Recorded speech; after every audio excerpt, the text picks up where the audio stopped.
Apple and Android listens to users for ads. True or false? True or false? No?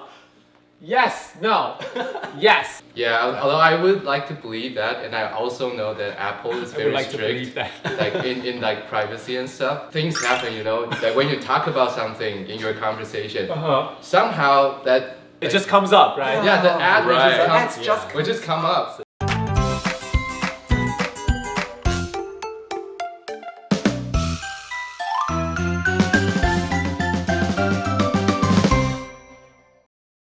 Hello， 我是阿迪。今天这集也是一个在西雅图拍摄的特别企划。那这次邀请我们去的导游佳敏，他本身也是在微软上班的工程师。那他身边呢就有认识一群在台湾顶尖大学毕业之后，再到美国就读，然后进入到美国职场，成功被录取到这些顶尖最有名的科技公司里面。我们所谓 PR 99.9的这些科技业大佬们，我自己对他们的工作跟生活形态都非常有兴趣，所以呢就请佳敏把他们聚集在一起。让我可以做一个西雅图科技业大乱斗。今天这一集是男生，下个礼拜是女生。那他们来自的公司，大家一定都听过 ：Google、Facebook、Amazon、TikTok、Airbnb。我们会分别讨论台湾对美国科技业的刻板印象，以及针对这些科技业的真心话大冒险。反正呢，今天是我们的第一集。那给大家一些概念，待会访问的工程师都是在西雅图可能奋斗了5到7年。那有一个网站叫做 Level Star FYI， 它就是可以透过 cross reference 去给你一个这个年资的工程师应该要有什么样水准的年薪。那我是回到台湾之后才稍微查了一下这个网站，然后我就发现我访问的这群工程师呢，他们的年薪差不多是20万到60万美金。那看到这边，大家可能会觉得有一点羡慕他们，可以在国外留学，找到一份这么好的工作，可以被阿迪访问。但是大家，我们不要羡慕他们，我们应该要着眼在一步步实现自己的梦想。那首先第一步是什么呢？就是精进自己的英文能力。因此，我推荐 AmazingTalker 线上英文家教平台。没有错，就是这样，突然的进入业配环节。好了，但是认真说 ，AmazingTalker 真的是我在过去这2-3年一直以来在推荐的平台。它真的是在老师的品质、匹配的速度跟上课的自由度都是表现非常顶尖的一个学习平台。在线上有超过1万名全球家教，以及超过100万名学生。那我自己在上面其实不是老师的身份，我是学生的身份。一直以来，我也有持续在 AT 上面去找母语老师，去时不时练习一下我的英文口说。因为英文口说对我来说，它这个真的是一个不常常接触、不常常练，它就会生锈的技能。我记得是从疫情刚开始的时候就有在上课了，一直到现在已经3年的时间。AmazingTalker 这个平台也不断的在进化，现在甚至有 AI 智能推荐的功能，可以迅速找到适合你的专属家教，然后在线上跟老师讨论你自己的学习需求，去客制化你的课程。那现在跟以前不一样，在 AmazingTalker 除了能学英文之外，其他的科目也都可以学习，物理、化学、经济、会计，只要上面有老师，你就可以学得到。现在上面多了很多专业学科的老师，所以都可以找他们来当家教。不过在过去这3年一直没有变的就是 AmazingTalker 1堂课也可以买，然后不用绑约。所以如果你认真的想要提升自己的英文实力，或者是其他科目的实力，找到适合自己的 CP 值高的又自由的线上家教，来到 AmazingTalker 就对了。那这边一样有为新用户准备了美金10元的课程兑换券，我会把所有的连结放在影片的更多资讯，有兴趣的可以再去领取。好的，那接下来马上回到我们西雅图科技业大乱斗的采访现场。Hello， 我是阿迪，西雅图科技业大乱斗 ，Let's go！ 嗨，大家好，我叫 Louis， 现在在 Amazon 当软体工程师。嗨，大家好，我叫木主。那我现在在 Meta， 然后我刚满1年。大家好，我是 Ben， 现在在 TikTok 大概8个月，职位是 machine learning 专业。大家好，我是佳明，现在在微软做了4年，然后之前在 Amazon。大家好，我是 Brian， 我在 Google 待了快要3年，然后我在治安部门。OK， 男生是第2集嘛，那也非常感谢大家来，然后问你的幸福指数0到10，你觉得你现在的生活跟工作？我觉得我应该有个8或9吧。8或9 ，OK， 我大概6分。6分，OK， 来 Facebook 应该有个8、9，我也大概是个6分。6分，佳明8、9，只有8、9吗？那我改6分好了。佳明如果是8、9的话，我可能要再调低。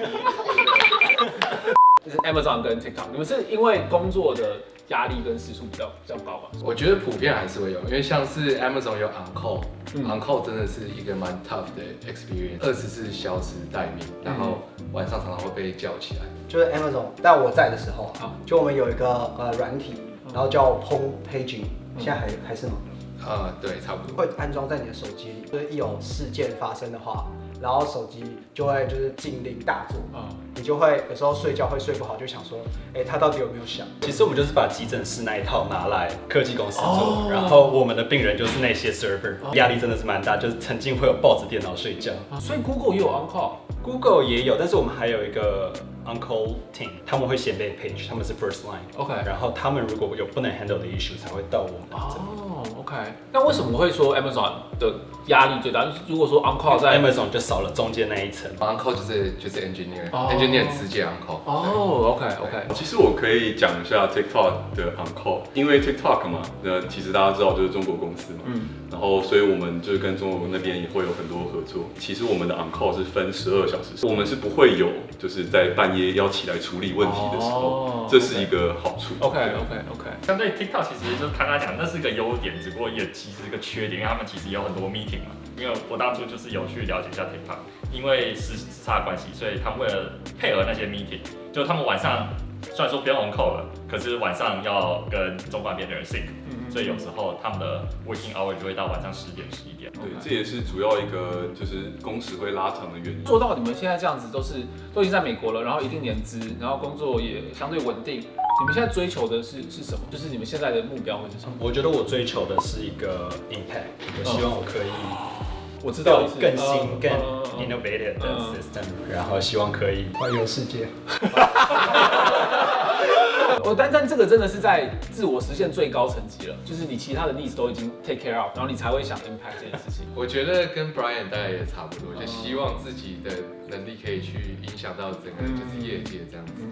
我比较没有那么崇高的理想，只是我觉得我想要做一些好玩的东西吧，更深入去了解这个产业，然后一样啊，就是如果能够造成更大的 impact 更好。嘉明最后什么？好好认真工作。这是非常好的目标。在麦克上认真工作是一个，你是 high performer，right？ 你有这个 mindset， 你是 winner。那接下来我们就要进入游戏环节了。我们玩的游戏呢，跟第一期女生不一样。女生们她们是回答公司嘛，我们这一集是要来 debunk 一些刻板印象，台湾人对于美国的理工宅男或者是科技业的刻板印象。所以我在拍这支影片之前呢，有先收集了网友们的 submission。就我这边一样做一个 disclaimer。这些都不是我讲的啊，都是网友们的刻板印象，然后我们拿出来讨论。所以大家会发现你手上有一个板板，就是 yes or no，OK？ 那待会你们听到这个刻板印象呢，你就可以强烈的比出来。Debunking stereotypes. We have around 12 stereotypes here, and then half of them are generic, and half of them are specific to the company. Okay? So let's start with the first one. Earns a lot of money. Wait. Okay. Half. No. Yes. Okay. So Google pays you well. I feel like this is relative compared to like other industries, other jobs. We're definitely being well compensated. Okay. But compared to other companies, well, that's a different story. Depends. Okay. Yeah. What about you guys? You guys gave like a middle. You're not sure? Yes and no. Because in TikTok, it's not IPO'd yet. So right now, a big portion of the TC is basically paper money right now. Got it. If it goes IPO and then everything goes well, yes. Okay. But right now it's just paper money and we have no way to get it to real cash. Got it. One major reason is that I feel like how much you earn is a bit like relative. Like, so for example, if you earn like 100,000 in Taiwan, you are considered like you're paid really well, right? But like 100,000 in the States, it's decent money, but people won't say you're rich. Got it. Yeah. It's not the case in Seattle, but I know like in Bay Area, there's more engineer and it's more competitive. So I wouldn't say it's like you can't live like a very lavish lifestyle. If we put an absolute value to the salary you make in the States, it's definitely gonna sound really high if you're in Taiwan. But you have to consider this is in the States. That's not the same as when you're earning this much money in Taiwan. Just because I'm surrounded by higher TC people, so Amazon relatively pays like lower than Google and Meta. A big chunk of our income goes to taxes. All right, next. Saves a lot of money. No, yes. Okay, I think I'm gonna have to limit the amount of yes and no. I mean, I can share, right? Okay, why? So, I mean, I definitely save a lot of money, right? I live a pretty more like frugal life, I would say. But I also know people who spend huge chunk of money and then they don't save any. Whether you save money or not, I think it's more about like how you live Yeah, it's your financial choices. I totally agree with that. It depends on your lifestyle. When I first graduated, I lived like kind of a frugal life, so I could save up a lot. Yeah, but at that time, you know, I was not earning as much. Now I got a house and I have to maintain the house and all that stuff. Although I'm earning a little bit more, but I'm saving less. The feeling that I get is everything costs around 2 to 3 times as expensive compared to in Taiwan. Yeah, 3 to 5 times. 3 to 5 times. Yeah. If you earn a lot of money and a lot of it goes to tax, you have such high expenses and you don't really save up a lot, then why are you still in the States? For me personally, it's the opportunity because you get to work with the first-class engineers, work on top products. I would say, like for example, like for Microsoft, Google, those companies, they do have outposts in Taipei. But I mean, the project is more limited, right? There might be like say 10 projects, but maybe you can only choose from those 10 projects. But if you're in like Microsoft in Seattle, they might have like hundreds of projects. You can choose what you really like. Okay. Yeah. In comparison to Taiwan, I can earn a lot more. Although the expense here is a lot larger. Let's say you can save like 60% of your money in Taiwan and here. Yeah. If you earn more, you're gonna save more. Next up, working overtime is rare. No to everyone except for Jiamin here. Okay, Jiamin. Wait, I forgot which company you come from. Oh, Microsoft. Work-life balance. Yeah, work smart.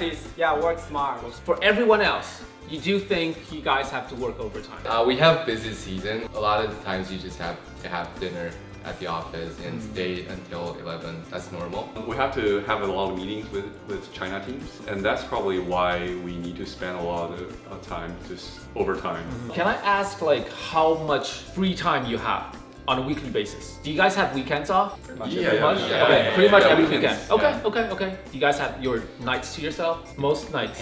Depends. Okay. So for us, it's more like a choice. Some people, if you they work want- overtime, and you they get want paid. to achieve more, so they pick on bigger projects, work harder to achieve those projects. But for some others, they might not care that much. They might want to focus on their family more, and they will choose to hold back a little. I kind of agree with Brian. Sometimes it comes down to the personal choice. Let's say if you want a promotion, then of course you have to take initiative and take a lot of tasks so that your leadership can see you and so that you have more impact. But if you just want to stay at the current level, probably you're already familiar with what you do, your day-to-day, then if that's the case, then You can be more laid back. yeah. All right, next up. Everyone has a second income. No to everyone. Okay. I think this stems kind of from you guys not working overtime. So that's not the case at all. So everyone is really just fixated on their jobs, except for maybe. For you, do you have a second income? No. Oh no. Okay. Good focus, high achiever. Okay, so that's the case across the board. Okay, got it. Better work-life balance compared to Taiwanese engineers. No, yes and no, yes. All right, so what do you think not? I might be a bit biased, but lots of my friends actually works in say Microsoft, Google, Synopsys. I mean, they have like really decent work-life balance. So that's why I'm giving a no. Got it. In general, people working in US should have a better work-life balance, but right now I work at TikTok and that's not the case. It's not really technically working in the US. I mean, it's not an American company. So yeah, but it still depends on the company. Yeah, it depends on the company. What's the first thing that you think of when you think of Taiwanese engineers? Hardworking. 24/7. 24/7. Yeah, smart. Fresh liver. I think one aspect of it is kind of a culture. We have more flexible hours. So I heard in Taiwan, employees have to leave after the boss, something like that. Oh, but yeah. in the US, we don't have anything like that. You can work whenever you want, whatever schedule that fits you. In Taiwan, there's seniors that you need to respect, and you cannot leave before The generation them. culture. That's embedded in Asian culture and that goes into the workplace. But that does not happen here in the States. Not that much. This is the last one for the generic questions. Once you secure a spot, you're set for life. No? Okay. Why not? Have you seen ChatGPT? We're getting replaced. The newcomers is going to replace you if you don't improve yourself. If you don't hustle, then eventually you're going to be outdated. You're not going to be needed anymore. In the US, the culture is very different because each company might have like layoff or some like PIP. The performance Correct. improving program Oh, got it. helps got it. you improve your performance. Okay. Wait, is PIP a taboo? Because I don't know the culture here. It's not a taboo. Okay. It's supposed to be helping employees improve. Also in the US, if your company doesn't earn enough, they will also do layoffs. Layoffs. Yeah, it's not like totally not related to performance, but based on the budget, we need to like get rid of some people. So is that general knowledge? The huge waves of layoff, I think, came end of last year. So you work under stress because you know that if you're underperforming, you'll get laid off. Not necessarily. Yeah, I mean, mass layoff happened around like this half year. Yeah, but for PIP, so another thing that I've heard about is that putting you into PIP is kind of like saying that, okay, you're fired. But like due to legal reasons, right? Oh, I have to they put you into PIP yeah, first You have to put you in PIP before I fire you. Yes. Okay, so PIP is kind of like you're gone. Everyone drives Tesla but hates Elon. Okay, yes. Do you hate Elon? Why do you hate Elon? As an engineer, Okay. he's not very nice to us. Oh, got it. He's not a nice boss. He's a smart guy, but he's not a good boss. Got it. Do people drive Tesla here? We have like how many? 1, 2, 3, 4, 5 I here can see already. how Yeah. many Teslas are outside the house. Yeah. The thing is, we can't afford gasoline here. So. It's because we can't afford gasoline. Like a lot of company like provide like free charging station in the I office. see. Yeah. So if you want to be frugal, Yes. buy a We wanna Tesla. save the Save earth. money. Oh, if you want to save the earth. Yeah, and the earth. And the earth. Save money and the earth. Win-win. Apple and Android listens to users for ads. True or false? True or false? No? Yes. No. Yes. Oh, okay. We got more yeses than nos. Is there actual evidence behind this? No. No. There's no actual evidence. I don't think it's true. So I've worked for Apple, right? From what I can tell, like getting access to like data or like whatever privacy thing, I mean, it's something like really, really serious in Apple. When you're not allowed to, you just get fired immediately. What do you guys think? Yeah, although I would like to believe that, and I also know that Apple is I would very like to believe strict, that. like in like privacy and stuff. Things happen, you know, that when you talk about something in your conversation, somehow that It just comes up, right? yeah, the ad Right. will just come up. Suspicious. So It could I be a think- coincidence. Or Yeah. it could be like But it's- like 吸引力法则, because you keep thinking about that, and then it just shows up on the It phone happens like every time. every time. If I say your hat is cute, maybe I'll get a Hat. that's Yeah. what Yeah. or hat. Not for TikTok. Not for Not for TikTok. Not for TikTok. So TikTok also respects privacy and the information. Total respect. Totally. Got it. TikTok provides user data to the Chinese government. No. Yes. No. What about you? I don't know. No. Okay. Let's hear from TikTok. At least all the US data, they're not gonna be sent back to China because we have very, very strict rules. All the users specific data, they are stored in another cluster. When I was working on a project that involves US user data, it's very, very strict. All we can get is like an aggregated data of more than 1,000 people. There's no way to differentiate which user it is. It's kind of encrypted. Kind of like that, but there's no way we can see like, oh, okay, this user is Did in something. what age and Okay, did something. okay. There's no way we can do that. It's more like a general demographic of stuff. Yeah. At least for now, I don't think like TikTok might be like sending like data to the Chinese government or what. But like as Ben mentioned, TikTok do hold the data. And I think the controversy thing about like within the Congress or whatever is that will ByteDance like be pressurized by the Chinese government. And To do something about the data. yeah, so I mean the debate is that whether like ByteDance is trustworthy. They definitely need to hold the data, right? But whether they will send it back, Does that happen? I didn't know that. Interesting. Microsoft is the leading figure in the AI industry. Yes. You're the only one. All right, I'll let you speak last. What do you think about this? I think that's just from ChatGPT. Microsoft is definitely one of the biggest. Yeah. But then, like you said, it's ChatGPT that is booming right now, and that is not technically not a Microsoft company. Okay. Though Microsoft is their biggest founder. Okay. They're also Google is doing their own stuff. We have Meta, which is actually doing something bigger right now, like with their large language model. I feel like it's a very difficult questions. Like there's no one that is the best. I think OpenAI is like a separate company. Yeah, ChatGPT is not built by Microsoft. Got so. it. I mean, like there are a lot of fronts in AI, right? I mean, ChatGPT might be which like shocked the whole world. But I also said like Meta also released like Llama, Stanford they have this Alpaca, and Berkeley they come with like the Truna and all those stuff. I feel like there are a lot of people working on AI, and it's really hard to say okay. That's a single company is leading. Yeah. Okay. Let's all look at Jiamin right now and hear what he has to say. Okay, Jiamin, go. I agree part of their speech. And yeah, ChatGPT kind of one of the founder. But I think the advantage of Microsoft right now is we integrate ChatGPT into like basically most of our products. So I think maybe in the foreseeable future, we can see like a lot of different applications on like different Microsoft products, and this can kind of help our products to get a step ahead. This is what I think. Next up, Facebook is only used by old timers. True. Wait, no. Because I still use it. You're an old timer.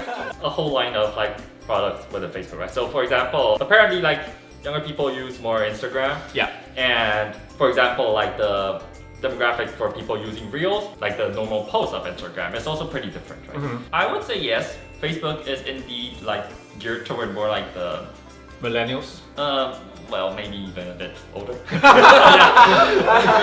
Boomers. I feel like Facebook Meta is in a pretty good spot because like for each demographic we have like we target like each demographic with like different kind of product. Like a full-fledged company. Yeah. 好，那就结束了，耶！感谢大家。有没有什么刻板印象是刚刚没有 cover 到，但是你们觉得想要拿出来讲的？是不是所有的同事都很聪明？在拍吗？是啊，当然。好，我觉得其他的我可能要私下聊，才能拿到真正的答案。好的，那今天非常开心呢，就是我们有上下集，所以大家如果有上集还没有看过的话呢，记得到我们香香的那一集听一下，就是不同公司的文化跟工作环境。那我们这集呢也是算是讨论了很多科技业的刻板印象，希望有带给大家一些不同的 perspective， 然后也可以更加认识，就是你未来 maybe 可能可以来美国的话的工作环境这样子。好，那今天就感谢所有的大神们陪我拍这支影片。那接下来呢，还会有更多西雅图的影片，然后还会有一支是探讨跟最近这一波 mass layoff 有关的深度的采访，所以大家如果有兴趣的话呢，欢迎持续的追踪阿迪英文。我们每个礼拜一的晚上7点会有新影片。And that's a wrap， 我们下次影片见喽，拜拜。